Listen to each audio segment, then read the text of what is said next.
বলছি তোমরা কয় ভাই বোন? কেন কোনো দরকার?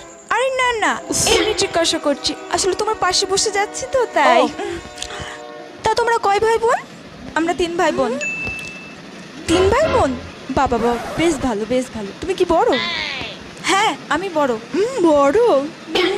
বাড়ির বড় মেয়ে, তাহলে তো সম্বন্ধটা পুরো পাক্কা। তা পড়াশোনা তো সব কমপ্লিট, তাই এবার বিয়েটা করে নিলেই পারো। বিয়ে? হ্যাঁ, এই তো পৌঁছে যাবো, চলে এসেছি। আচ্ছা ঠিক আছে, এসে কথা হচ্ছে। আচ্ছা রাখছি। ও মা, তা তোমাকে কে ফোন করলো গো? বয়ফ্রেন্ড টয়ফ্রেন্ড আছে নাকি? না না, বয়ফ্রেন্ড না, হাজবেন্ড। তুমি বিবাহিত? আমি তো ভাবলাম তোমার এখনো বিয়েই হয়নি।